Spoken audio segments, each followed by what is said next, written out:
Thank you for joining. My name is Leonard Paul, and I'm part of the School of Video Game Audio. I'm the director there, basically running the show. And yeah, I'm very happy to say that Veronika Davies is able to join us. And so she was a student a while back. I'm not sure exactly what year, but yeah, it was great to have her. And it's so nice to have her join us now that she's working in AAA audio at Ubisoft. And so over this presentation, we'll be able to ask questions and learn more information of what it's like to work in the industry, some ideas on how to get there, and all sorts of other fun stuff as well. So I'll let you take it from here. Thanks for joining. Hello, thank you so much for having me. I think it's about 3 years ago, maybe, that I did the course with you. Mm-hmm. Um, yeah, so I guess like most people in game audio, my background is also in music. I'm from Germany, and I grew up in a family of orchestral musicians. I had a very strict upbringing with there was only classical music at home and no television, certainly no video games, no radio, nothing, just music. So from the age of I think 2, my sister and me were playing instruments, and we had to practice every day. It was all very strict.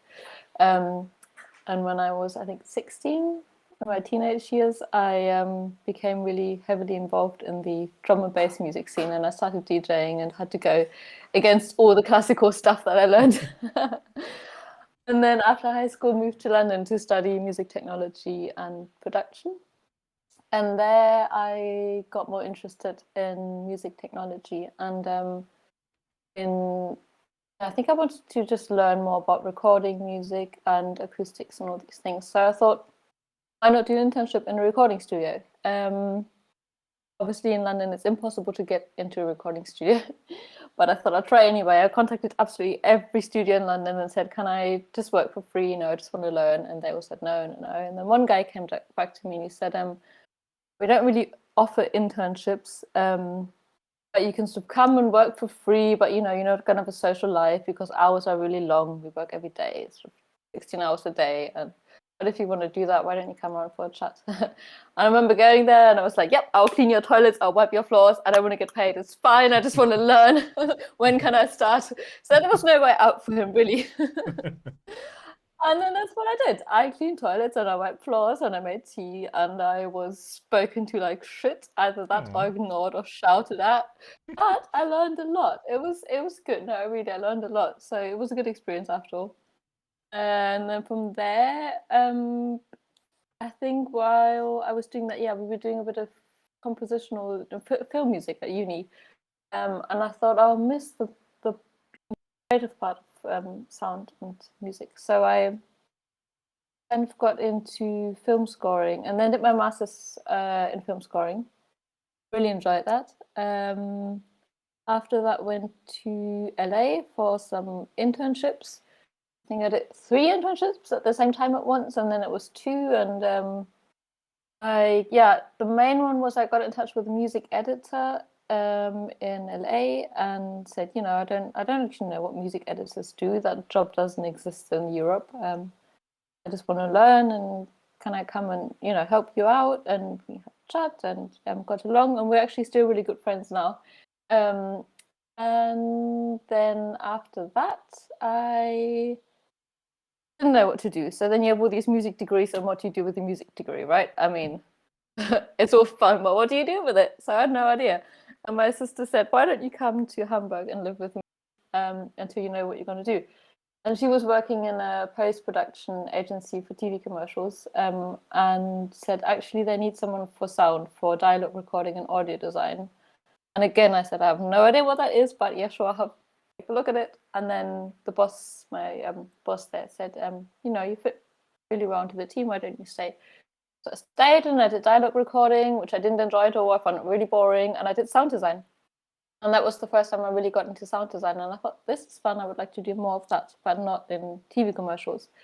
Up until the point, I still had never ever played a video game in my life. I didn't even know this job existed. I just remember thinking, I want to do more sound design and I want to move back to London. So I Googled sound design jobs in London. And then there was a job opening at Rock City, which I saw. And I thought, what is that? Game audio? That sounds interesting. Because I I love being creative with sound, and I love the technical aspects of sound, and logical thinking, and math and physics and all these things.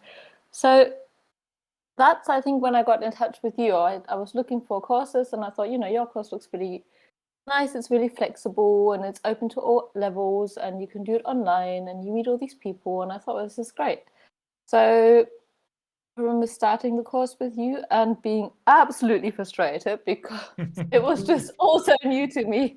And I remember bombarding you with emails, being like, I don't understand any of this, and looking at wires and being like, what the hell is this? um, but somehow, yeah, got into it, enjoyed it, it's a lot of fun.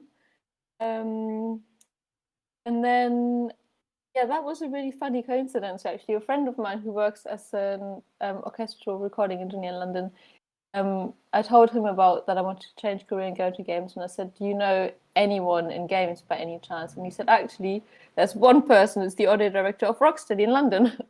So he said, he's a really nice guy, I think you'd get along, why don't you meet and have a chat, which is what we did.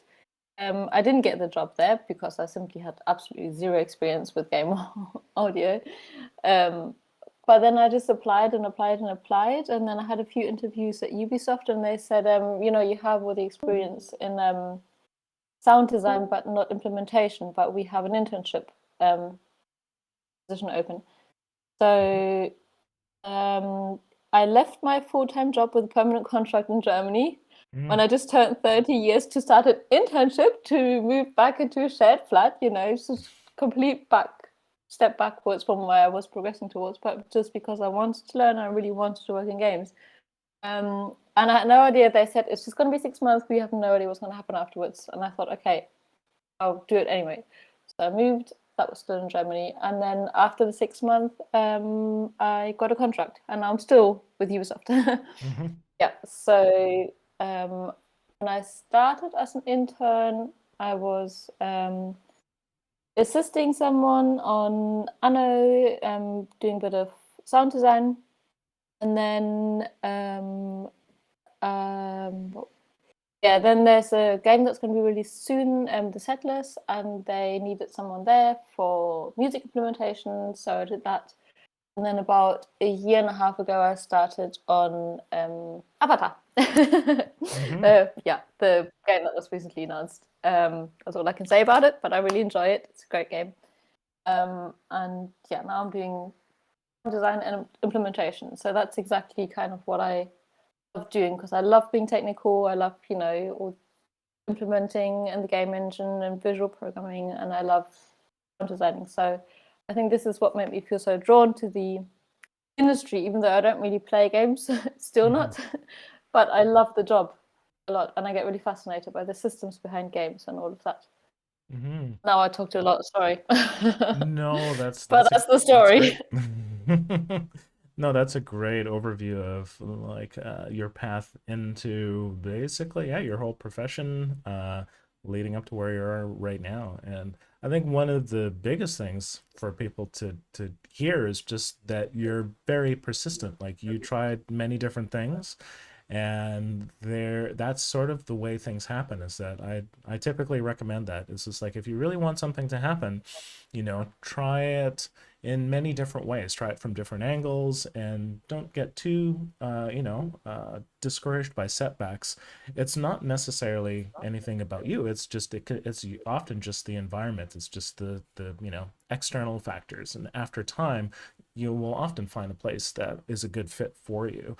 And yeah, it can definitely be a little bit humbling when you start out, not only like like you say, like the studio in London where you're cleaning up after people and like basically trying to see how people exist in that particular environment and that industry, from the sort of bottom up, but then also to take that risk and to have like good work, and then to make that admission to yourself to go like, oh, I want to actually do something different, and to make that step.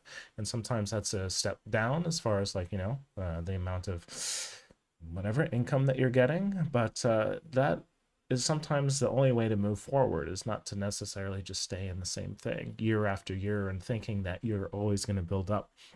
one thing that I consistently see from just the local industry as well as with students is that usually when you shift careers, you sort of take a bit of a bump at the beginning, but then you will go higher usually. So it's like a bit of a down, but then it's higher than where you could have gotten to if you had just sort of been plodding along in the same path. So shifting around is quite common, and it's almost recommended within the industry to move around and try out different things. And I totally hear what you're saying about like not playing games that much. I am not much of a gamer either. The games that I play the most are the ones that I'm working on.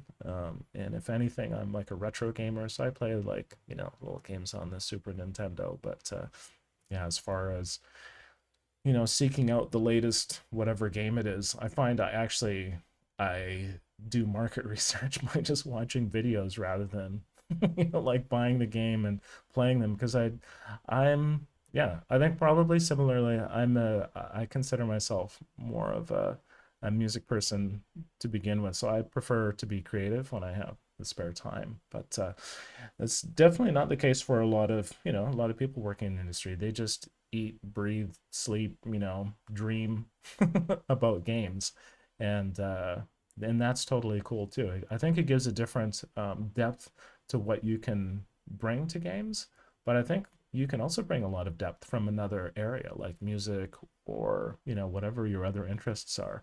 So I think that that's it's good to have a certain amount of diversity as well. I totally agree, and I'm so glad you say that because for the first year, I think at Ubisoft, I just felt bad all the time because I Aw. saw everyone was going home, playing games all night, coming home, meeting on the weekends, playing games, and I just thought, I don't want to do that. I love games and I love watching gameplay.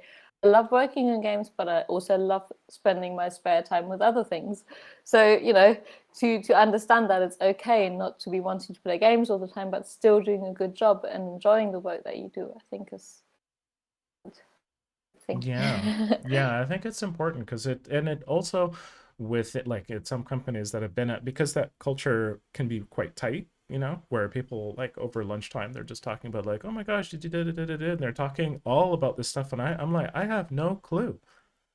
I have no clue. I don't I Absolutely, this is exactly what I felt like as well. Yeah. yeah. Yeah, where it's just like, I don't know if there's other things that I'm interested in talking about. I mean, like, I don't know, not, I don't know. There's just other topics where it's I sort of engage with people on that side of things. But I guess I similarly like I do like the fact that other people are like really excited by that, but I also think that that's kind of like I do prefer having different things going on. So but it can be a little bit alienating, especially at the start. And then sometimes if you can find somebody that is a little bit more, whatever, has those different interests, or even just sort of breaking somebody off from the group and kind of, finding a topic that you can engage with on with that person. It's just sort of the baseline can sometimes be about games all the time. Yeah. But And I find if people don't judge you for it, that makes the difference. If you feel like people are judging you, I think you can sense if someone's like, "Oh, why does she work here if she doesn't even play games?" Or if someone's like, "Well, she's doing a good job. I don't care what she does in her free time," and then it's fine to still get along. mm-hmm. Yeah, yeah. I mean, yeah, it's just part of, workplace politics is to try to figure out those people that you can, sort of align with, both inside and sometimes, outside of work. And that's another thing too with games that for people that haven't worked in games is that it can be very insular. It's just like, a lot of these companies are just like, like work, play, live kind of thing, but then with the same people. So it's just like, oh, hey, we're going out and doing this on Friday. And it's kind of like, I'm good. Like I have my group of people that I normally hang out with, and whatever. It can be a little tricky sometimes because they, I okay, one short story. This is a very short story that when I was working at a company, they did a company event, and it was just like, hey, we're having like live music and this and that, like there's like drink tickets, and you know, when I was sort of like, well, do I need to go? And they were like, well, it's not mandatory, but you really should go. And then being a bit cheeky, I was like, well, is it mandatory to have fun? And that didn't go over super well, but it was So still a you good. didn't go, or did you No, go?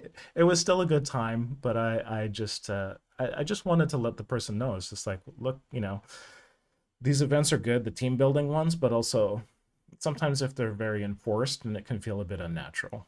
So yeah.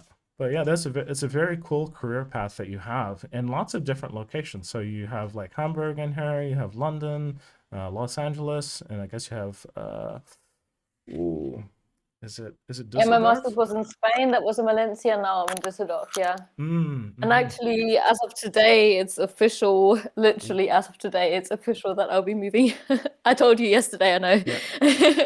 Yeah, no, it's now official. I'm moving to Brighton. I'm going to start at the Chinese room Oi! in end of January. Wow, Yes, so congrats. I'm changing again, moving again. Thank you. Wow.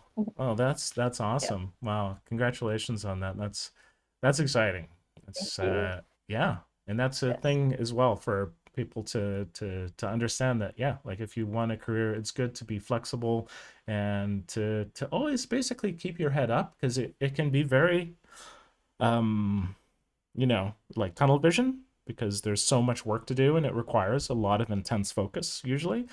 And yeah, it's good to be able to look up and look to see what you want to be doing like next so that you can continue to improve yourself through your career. No, I totally congratulations. agree. And I'd also say it's never really, right or wrong. The way I see it is there are big companies like Ubisoft that give you lots of security and, lots of benefits and you feel really safe and it's a, great company and it's all great. And it's particularly great, I think, if you maybe have children or a family, if you need to be really settled, then you're safe, you're settled, everything's good.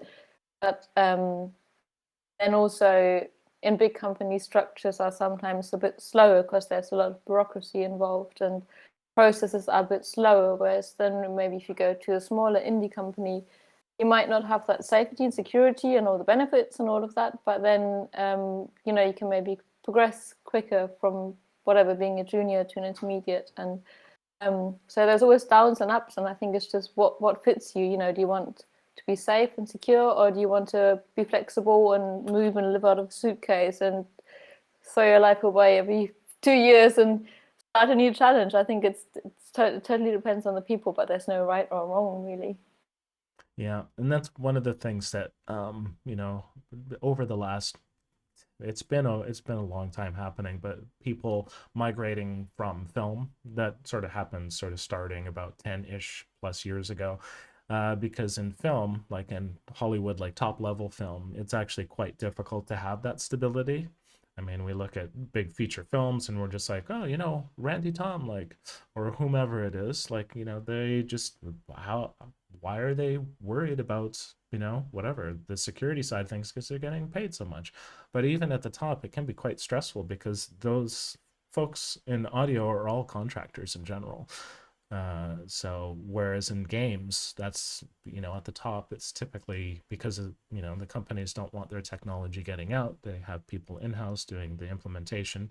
There obviously are contracting places that do audio that are quite high level, but that's one of the attractions for people that are that have worked in film for a long time is that they've moved over because there is more security in having a full-time role at a game company, which has also helped make the salaries very even between like the effective salaries between the two, and also just the sort of the prestige that goes with it, I think, as well, which is kind of cool. Yep. Yeah, that's cool. Yeah. Yep.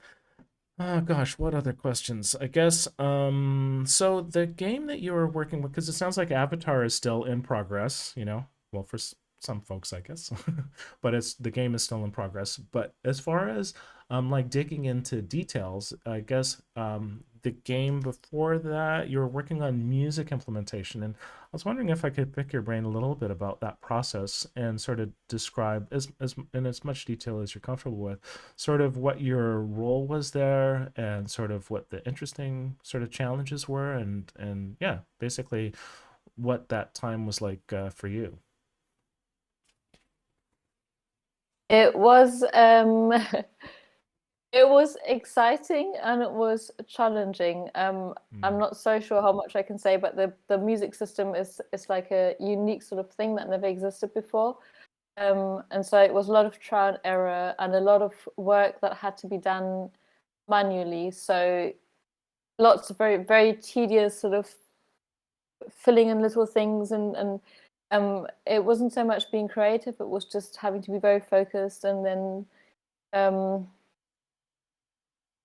I guess considering all the things that can happen in music, if this happens and after that that happens, but then it could have that end or that end, but it could go back to so, and thinking of all the things that could happen, and then trying to get the implementation work, that was definitely challenging. But I think that's really where I got into the sort of logical thinking part, which was good to be exposed to it so early, because I think if I had just continued doing sound design like I did as an intern, then I would have found it really hard to do what I do now. Doing implementation and audio design. So I like being able to do both. Yeah. um, And yeah, so that was yeah. like music design. Like you weren't composing at all in that case. No, no, no. That's the thing. It was really just technical. I didn't do any composition at all. It was, yeah, really just implementing. So it Hmm. was a good experience, but I wouldn't want to be. I mean, I know some roles also specifically say we're looking for a music designer, people who just look after the music system. That wouldn't be something for me, because I like doing both too much, just that I would want to do just implementing. Yeah, yeah. I was gonna say that I did music design for NBA Jam, like the reboot that was at EA, and I did have the flexibility of being able to basically like remix the tracks, so that was kind of nice. Yeah, and it was also kind of That is essential. super cool. That's Cheers. nice. Yeah, so it was fortunate in that the team that was delivering it, they weren't.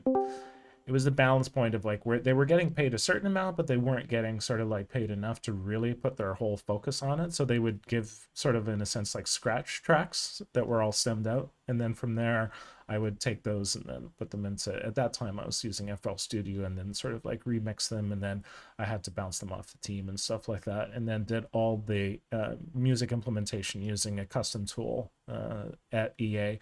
And to get them to use that custom tool was like really difficult to get the buy-in because it was an older tool, and if I didn't have a programmer on hand, they would have just axed it like at the last minute. I had everything all implemented, but then there was a crash that was sort of associated with it. But then they were just like, it's going to be that because it's like an old thing. And then the coder came in like and did overtime to make sure that it actually wasn't the case. So yeah, just saying that it's music to design can require also having sort of like the coder in your back pocket as far as like getting help when things really hit the fan. Absolutely, absolutely. I was working very, very closely with the coder as well at the time, and I'm glad I did, because he taught me so much. I remember just being on the phone with him pretty much all day. Yeah, you definitely need someone there. Yeah, yeah, yeah, that's Yeah. cool. It's and so sorry, that game was, I forgot the name of it. That was the Settlers. The Settlers. Okay. Yeah. Yeah, that's interesting. Is that music design seems to be getting to, like, it's always been there, but like not always, but it seems to be more of a thing now than it has in the past, where you'll have a larger name composer submit like stemmed out stuff, and then someone else will need to arrange that for basically an interactive medium. But yeah, like you say, it can be, it's like it can be a little data managey, where and sometimes also being a composer, it can also be difficult because I've worked on other ones where I wasn't allowed to touch it, and then that can be difficult because it's just like, oh man, there's just, if I could just do this transition, it would just work out great. So yeah. Data manager is a good word. Yeah, that's exactly what I felt like it was. Yeah, yeah, yeah. I So guess it's people probably just trying to be more and more creative with it, right? It's like, oh, I want to do something more exciting than guys can offer, so I'm going to make this new tool, make it extremely complicated because no one's done it before, and then the next person will be like, oh, well, they've done it, so we need to do something even better, and then people make it more and more and more elaborate, and I mean, it's great if you look at what you can do with music. There's so much little things that you can pay attention to. Um, Yeah. Yeah. I think it's nice. Yeah. Yeah. Did you find yourself at all kind of like getting so involved in those technical, like, oh, I can do this with the tool, and then you sort of, you spend the time doing that, but then you take a step back and listen to it, and you're like, I'm not sure if you like it from a, like a motive or a creative standpoint that that was the right thing to do. Like it was technically kind of cool, but like on the sort of, the end game, it didn't work out that well. Or did you find that most of the things that you implemented, they were always Mm. coming from sort of that underscoring kind of like, you know, music as art kind of perspective to support the narrative? A lot of it didn't work at all at the beginning. I remember we listened back and we were all just laughing because it Hmm. sounded like a joke. So it was, yeah, Okay. lots and lots of reworks until it got to where we wanted it to be. Yeah. Yeah, and that can be difficult, especially when you're, running out of time, where if because it can just be so labor intensive, where it's just like, yeah, this thing needs to go from here to here, but we've spent all this time figuring out what didn't work, and we know that this works now, but it's still going to take a lot of time. Yeah. And Yeah, then that's sometimes it's one small thing that makes you realize that you have to rework the whole system, right? There may be just one thing. You're like, this doesn't work. This means we have to completely scratch it all and start again. exactly. Yeah. Yeah, it's like, whatever. It's I mean, there's so many. Yeah, I've definitely had that problem. And it can be difficult too, because especially when you're close to it. I found it was actually more of an issue when I was doing the actual composition, because then it's not just changing the design, it's changing the score as well. And then that was just like, oh, you know, yeah, a little bit tricky. All right, so what we'll do is we're partway through, so we'll start going to the live event chat, and you can ask some questions for the folks that are joining us. I don't know if there's any yet. I'll pop over there, and then yeah, I'll basically ask you the questions in you by once we have some questions. Okay, no questions yet, so that's good. So for the folks that are joining us, feel free to ask questions, and I'll go through there, and then I'll just ask you those so that we have it, recorded properly, so that people can hear it and stuff like that. Nice. Yeah. Okay, so let's see here. Da, da, da, da, da. And yeah, drum and bass. Well, that's great. Yeah, I have tried my hand at drum and bass. Are you still producing any, or? No, when I started producing, I was more into, I don't know, maybe techno, not really techno, but not quite 175 BPM. But I still love drum and bass. Absolutely love it still. Mhm. Did you ever produce any? I did, yeah, yeah. And the funny thing was, is that a friend that I was basically part of the electronic music group that I was part of, he moved to Germany. He's German, and he got us involved with the record label there, and we did a couple releases on vinyl through a record label based in Hamburg. And eventually I went to Hamburg, and the way that he paid for part of the flight stuff, and so landed there after a flight from Vancouver, which is like about a 9 hour ish flight. And then we went straight to the club, and of course, drum and bass shows, they start at like 2:30 in the morning. And so I was just done. I was so done, and the club was so loud. I don't know. Do you know Hafenklang, the club? Yeah, so we played there, Yeah, and what's the label? What yeah, was the label? Do you remember? it's a very small label. It's called Urban Guerrilla Records. It was basically a guy that he was very interested in drum and bass, and this was like, I guess, even 15 plus years ago now, and he just wanted to release some stuff, and so we put it out. But yeah, the the guy that was running the night, I think he had been running it for about 10 years or so, but he was like hovering over the DJs and like actually like changing their vinyl selection and stuff. So when we did our like live stuff, he was similarly like over our shoulder, and he's just like, yeah, that's not drum and bass. It's like, okay, well, I'll try playing a different track. So I had like three, tracks that were like 135 plus, and he was happy with one of them. And then I played a second one. He's kind of like, eh. And I think I played another couple songs after that. But it was an interesting evening. But yeah, I do like drum and bass, and I like having, I don't know, I just like music that you can dance to and that has like lots of energy to it. And to be able to play there was definitely an experience. But yeah. That's so funny that I didn't know that you produced drum and bass and that you even went to Hamburg and released on the German label. I didn't know that. That's so cool. Yeah, yeah, yeah, it was fun. It was definitely fun. Yeah, there was the one that, oh, there's also another one that got put to, and that was from a different company. They were called Pigeon Records, and they're based in Munich. And that one was called Big Ass Beats. So that was the song that went over well in that club, which was fortunate. So yeah. Do you have a SoundCloud with some of your drum and bass stuff? No, I don't. It's funny because that all that stuff was on, this is a while ago. So this was on mp3.com. So that's like almost internet prehistory. It's like this is like time of like, oof, yeah. It was a long time ago, sort of like Friendster era, like internet. So yeah, but I'll definitely I'll try to get more available. If I have some links, I'll send them to you. I would love to listen to some. Yeah, if you're willing to share it, I would love to hear Yeah, it. and similarly, so you have your music on your SoundCloud, yeah? Yeah. Okay, cool, I cool. haven't written any for a long time, I have to say. We talked about this yesterday, Yeah. that it's just so hard. I find if you spend 8 hours a day on the computer to then go home, I mean, my music production is unfortunately still computer based. I'm No, not it's where you okay. are yet. No, no, no. But, that just makes it really hard. Then after work to be like, now, after spending 8 hours on the computer, I'm going to go home to sit on the computer and write music. And then comes the weekend and you want to spend time with your friends, and then the week Yeah. is done. It's a real shame. I need to get back on track with that. But yeah, I have a lot of my orchestral music from uni time and also a bit of electronic music on my SoundCloud. Cool.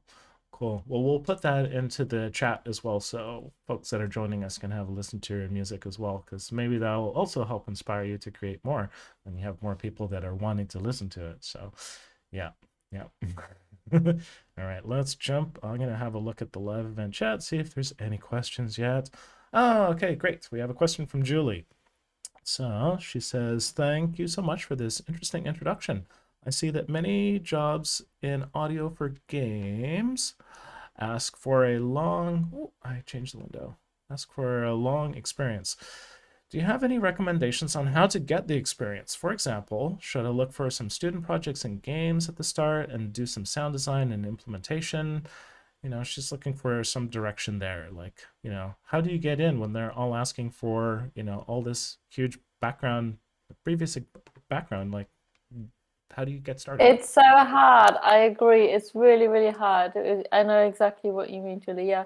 So I think what helped me was first of all building a show reel with Leonard's course for sure. I mean that was, yeah. I handed that in with all of my applications. Um, but then I think a lot of it is also what we talked about before, being willing to downgrade your lifestyle to maybe do an internship for 6 months or something to get the work experience. Or if you can work on student projects, that's also great. And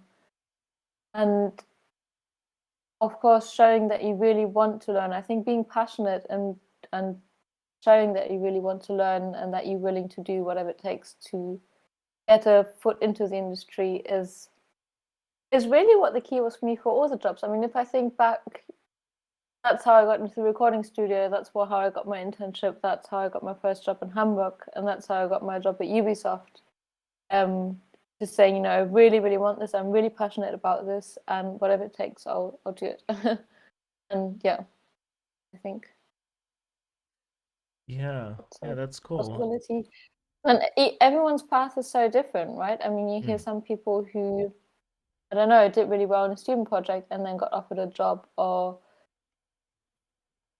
yeah, or going to lots of social events. I mean, there are all these social events you can go to, or maybe even on Discord. I'm not sure.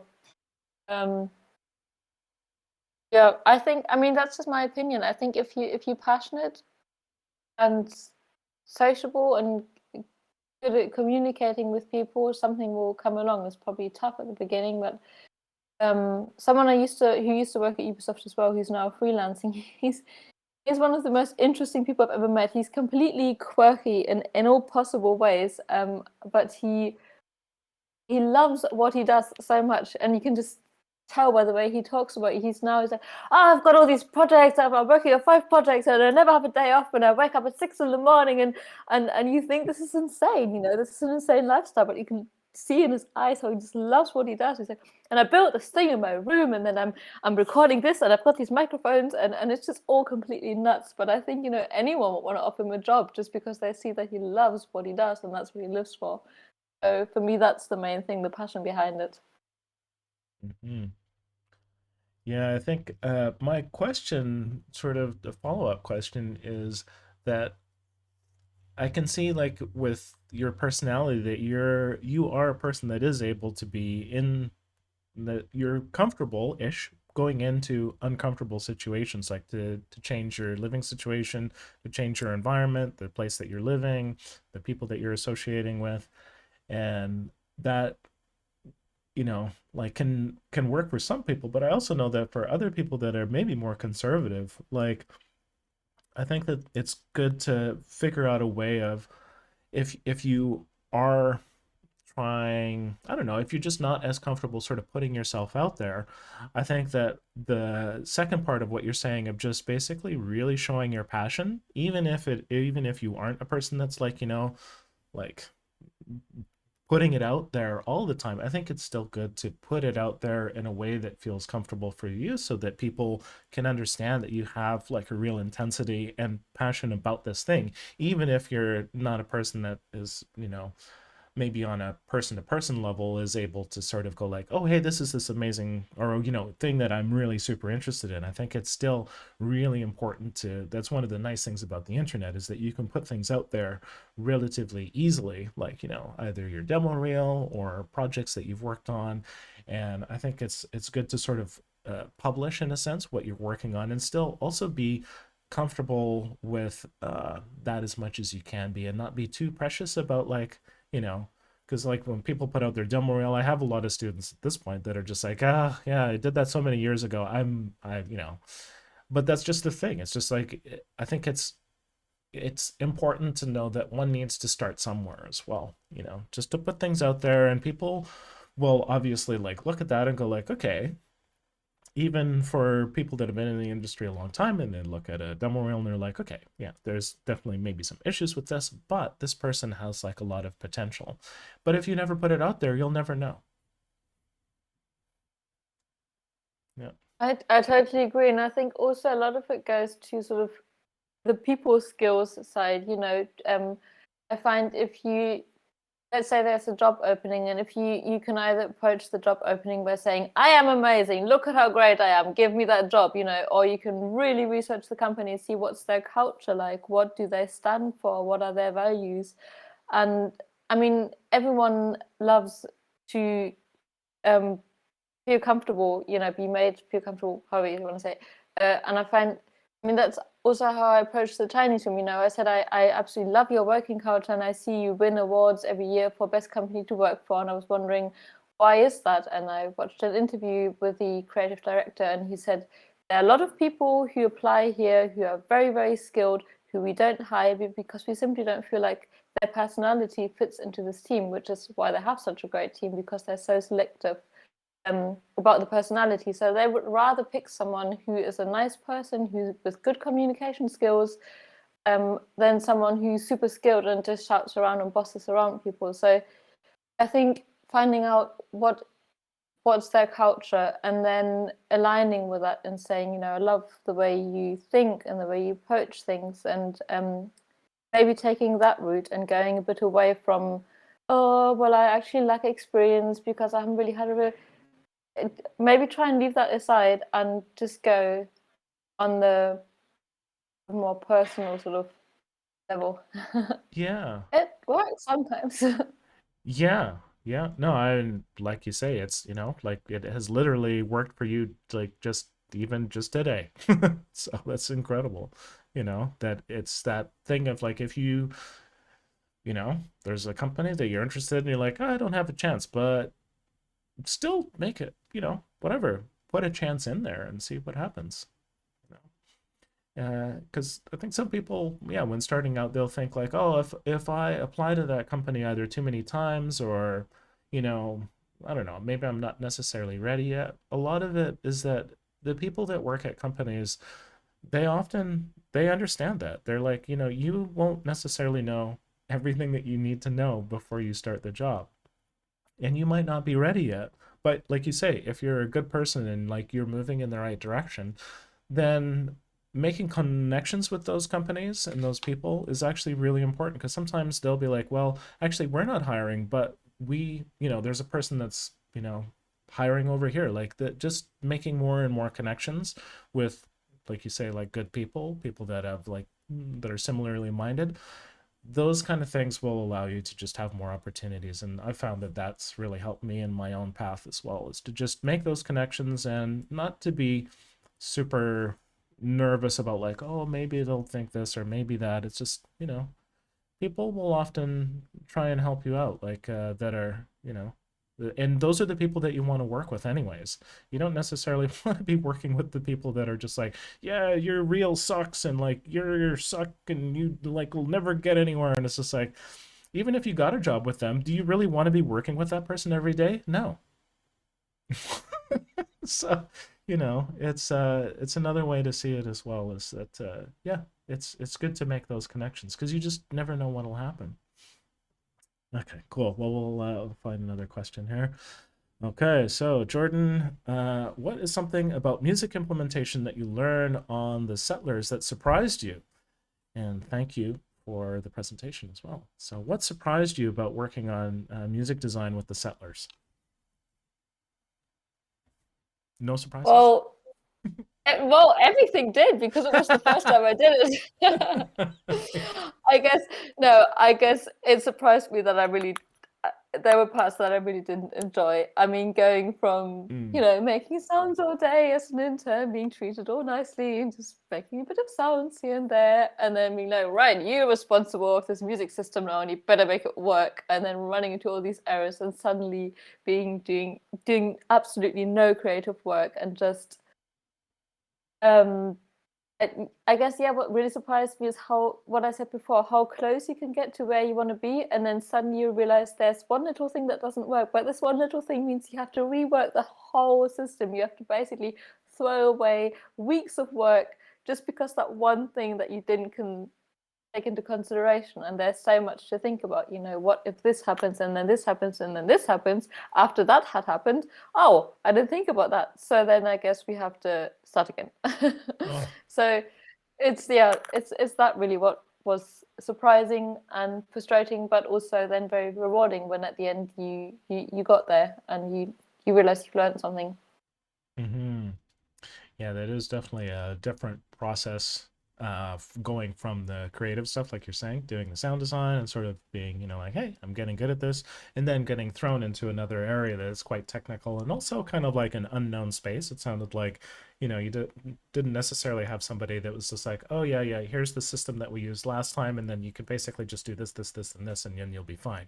It was more of an exploratory process, which I will also say, I'm not saying that the company did this necessarily, but I will say that sometimes, uh, minorities, women, other people, visual minorities or otherwise, can sometimes get put into roles like that because it's one of these things that on the plus side, the company might be like, hey, let's see what this person's capable of. But then also, I have seen it sometimes where it's just like, it's just like, well, we'll get her to do it because, if she succeeds, well, then that's great. But if she doesn't, then well, then that just sort of kind of proves what we were thinking before. So I'm not at all saying that this was the case in your company, but I'm also saying that sometimes it's good to be cautious about certain roles where you're just like, huh, this is like a really big question mark, and the repercussions of not surviving this are actually quite big. And so it's just, and I would say just for people in general working in games, is that sometimes, you know, politics can play into it into a bit as well. And once again. It's funny that you say it. It's actually exactly how it went. So I came to Mm, the end of my internship working on Anno and was like, so what's going to happen? And they're like, well, we probably can't keep you. We don't know, up until sort of a week before. And I had no idea what's going to happen.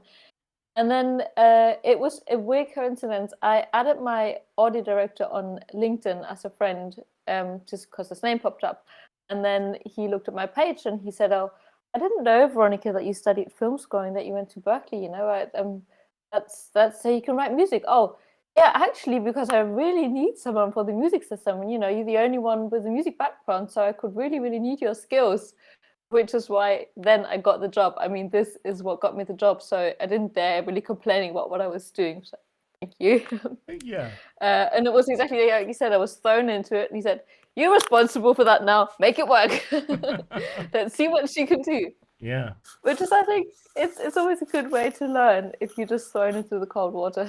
Yeah, yeah, it's kind of yeah, trial by fire kind of thing. Which, on one hand, yes, and it's necessary. Overall, usually you can't avoid those things, but it's also something to be cognizant of when you're in a company. Sometimes I have seen it where it's just like, huh, it's interesting that they gave that particular person, that particular topic to do, because the people that are sort of like more so in the know of the network that's been around for a while, they're specifically avoiding that task because they know that it's actually like a really kind of difficult thing to do.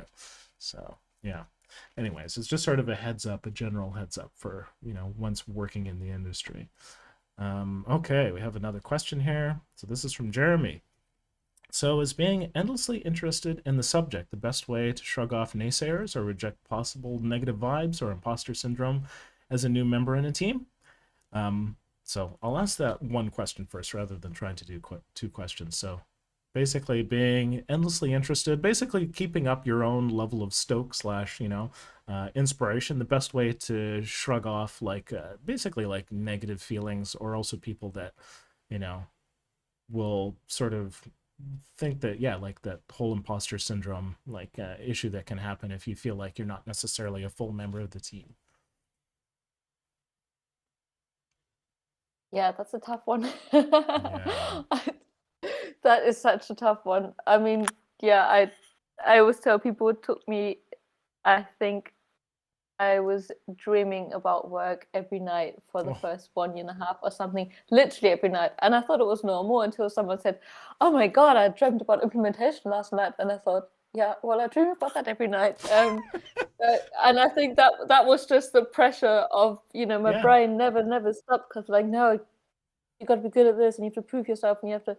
So yeah, I totally get it. I think it's, I mean, in a way, I guess it's good because it means that you are really passionate and that you are striving to um, progress. I mean, the opposite will be being just like, oh yeah, it'll all be fine, right? I'm just going to relax and lay back, which is probably better for your mental health and your heart. Mm, But then you might not progress as quickly.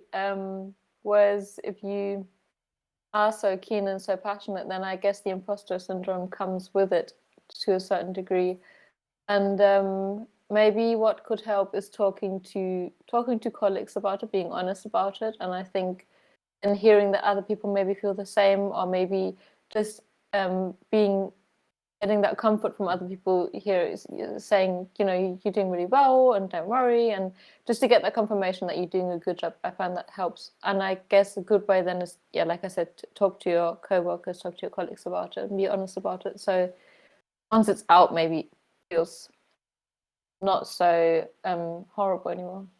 yeah, no, that's a great answer. I really like the idea of knowing that it sort of it sort of skirts a little bit around the issue of like yeah, mental health, like basically keeping yourself healthy on the job, and like yeah, dreaming about the job. It does point to that your brain is trying to work those things out even in your subconscious, with which can be helpful, but it can also be exhausting because you literally never get a break from work. And I think what you're saying is that having that balance between like being kind of somewhat stressed out about like, or stressed about what you're working on because you're passionate about it, but then also by like not leaning back too far and going like everything's going to be okay, to try and find that very where in a sense, like I sort of like visualize it as like trying to pace yourself, where you just have a certain amount of energy. There's certain times that you should like run, and then there's other times when you should walk. If you're trying to like run all the time, you can burn out and then you won't necessarily hit the finish line because with games, it's just like, the game's gonna ship, like in this quarter, and then they bump it a quarter, and then you're just like, I can't make it. Like I just used too much energy, and I just can't push through like further. And I think that's keeping those energy reserves and connecting with your peers is like essential. And yeah, how have you found that actually as a question for me? As a follow up, how do you find that you connect with your peers like that in those instances? With sort of our COVID times that we're currently living in. So we all have a direct manager who isn't necessarily in our team. So my direct manager at Ubisoft is not working on any games. He's doing more managerial stuff. But we get along really, really well.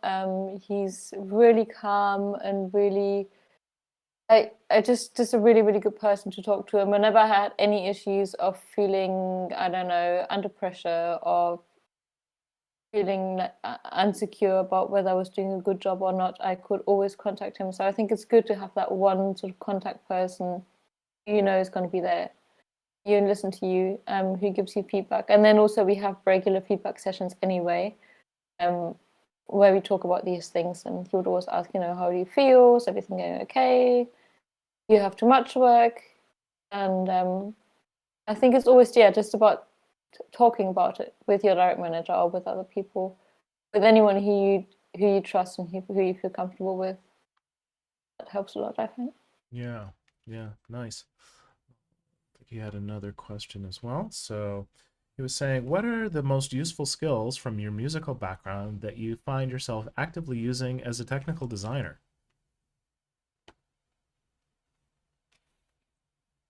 As a technical design, I guess nothing I could relate directly. I just know that people always say people who do a lot of music have also a very mathematical, logical brain. Mm-hmm. They always say math and music is connected, and I don't know why and how, but I would totally agree. I mean, I love acoustics and math and physics and all these things. I just get really passionate about it, but I wouldn't really see how it connects to.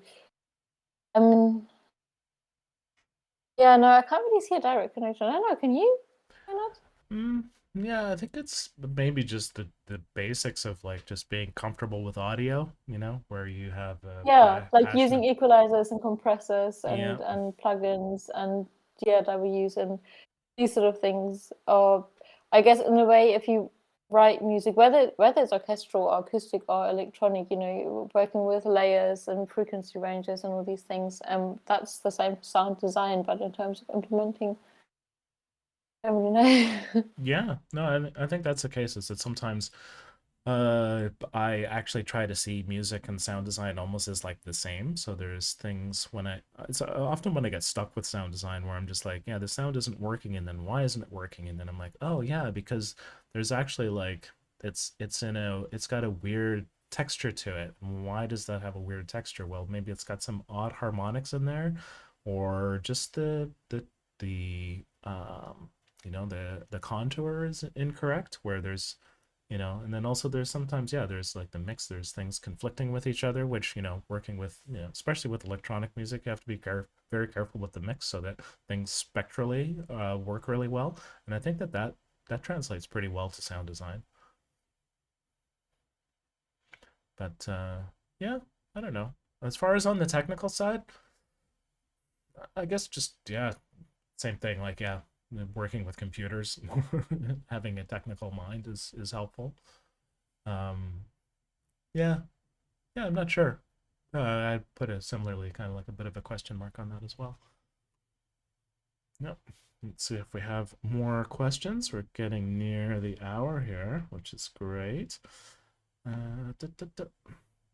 Okay. Oh, it looks like we're out of questions so far. Is there anybody else in the chat that would like to ask a question? Now's the time. So, yeah. No, the timing is great here. Perfect. and our connection maintained, which is good too. Because yeah, unfortunately, with Jordan's, the internet was it was adversely affecting us. So it's nice not to have that issue this time around.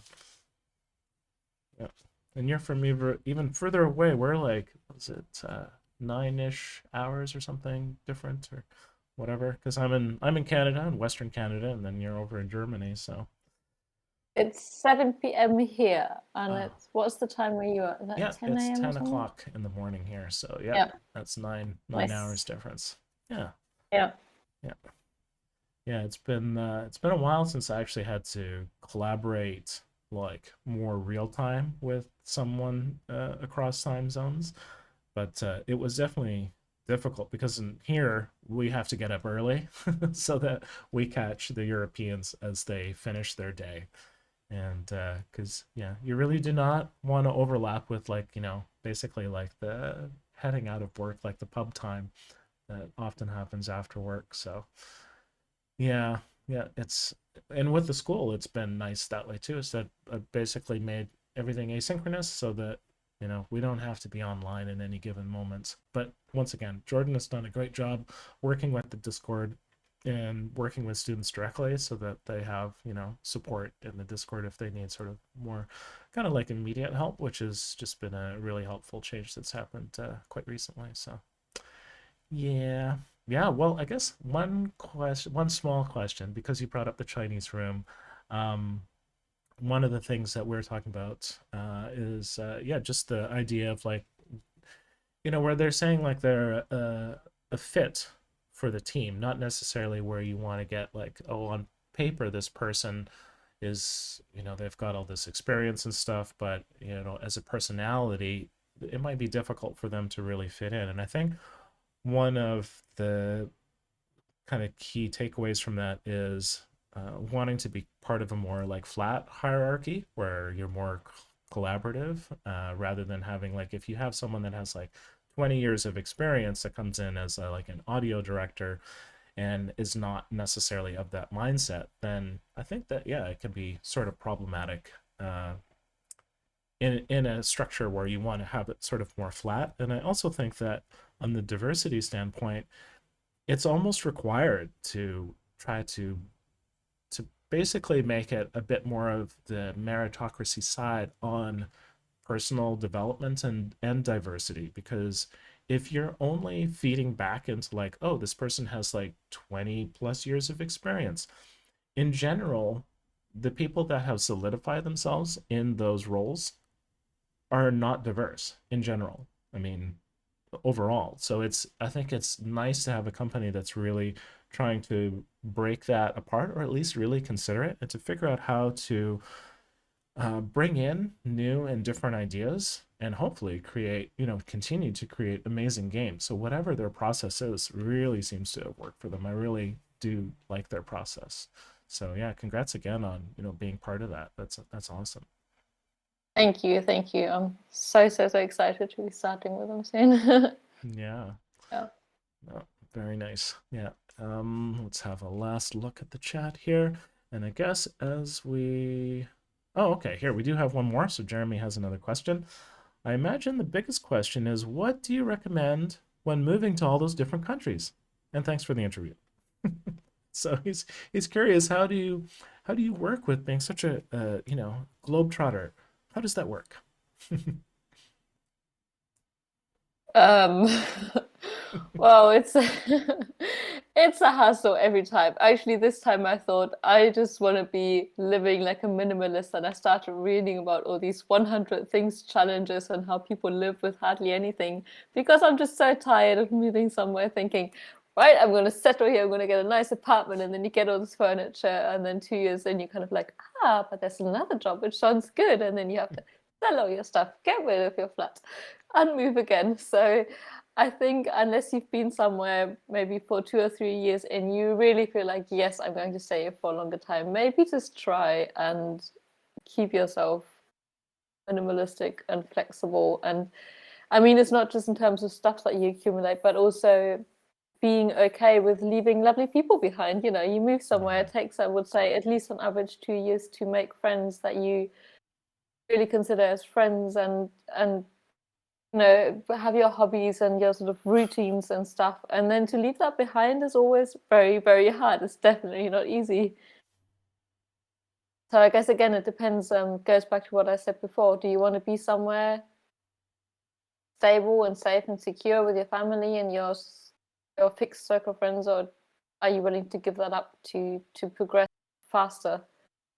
And I think nothing's right or wrong. It's just what fits you better. Hmm.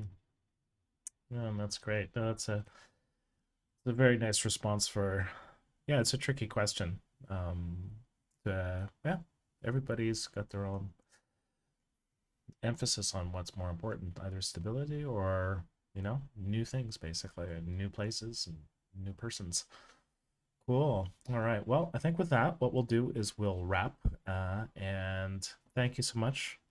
It's been great having you. And Thank you for inviting me. And yeah, like I said before, I really enjoyed the course with you, and I think this is.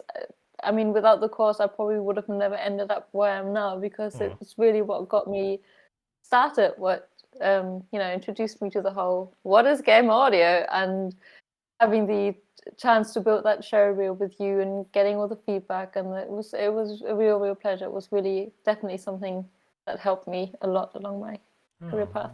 yeah. Thank you, Veronica. That's awesome.